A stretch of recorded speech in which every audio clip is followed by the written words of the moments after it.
In Lecture 7, we'll be continuing with custody and administration of securities, and we'll be looking at clearing as well as trade repositories.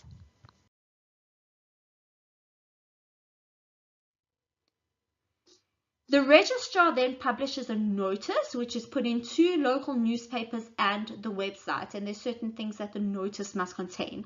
The reason that the notice is published is so if someone has an objection, they have an opportunity to object to it, or just to let people know this is what is happening. Another central securities depository is being established, and it is doing so in terms of the Financial Markets Act. And the FSB or the FSCA is aware of what is happening. So it is published, it becomes public knowledge, and it is no longer inside information. Section 29 talks about the licensing. So after it is complied with all the requirements in Section 27, it has been published in accordance with Section 28.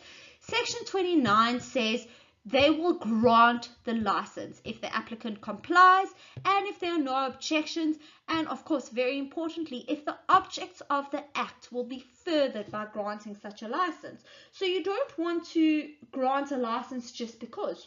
You want to make sure that the objects of the Financial Markets Act, which we discussed previously in Section 2, are being met.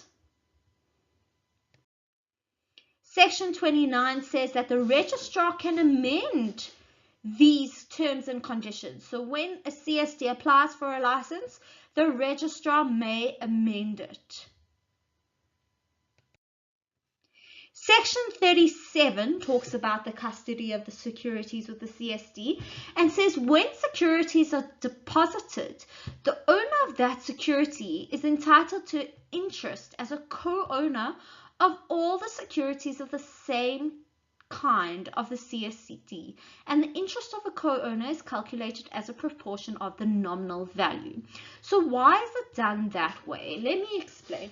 So for example, I have a bag of corn, right? And you want to come and keep your corn with my corn because I have a silo and I can keep it safe. You put your bag of corn into my bag of corn, and we know that 3 kilos belongs to you and 3 kilos belongs to me.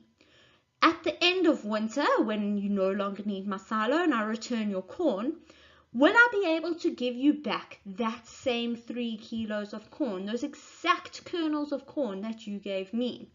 No. So what happens is that all the shares are kept together in one bundle. So if you have shares to, for example, Nedbank, all the Nedbank shares are kept together in one bundle. You know you have 10 shares. Someone else has 2 shares. Someone else has 15 shares. But all those shares are stored together, right? And you become the co-owner calculated as a proportion. So for example, if 100 Nedbank shares are being kept with the CSD, you own 10%. So you don't necessarily have ownership of your exact shares because they are now mixed with other shares, but you do have the interest of 10%, which was your initial 10 shares.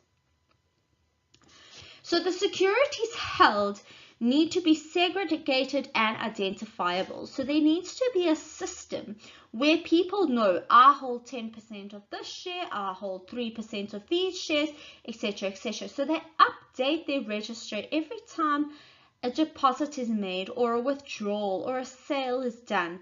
Everything gets updated.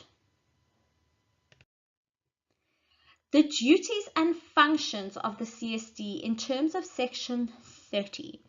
So if you look Section 30, if you look in the legislation you have with you, and you look at Section 32, please look at all the duties of a CSD. They're listed there from A to X. There are various duties. As you can see, there are 24 duties that a CSD must perform. Have a look at those.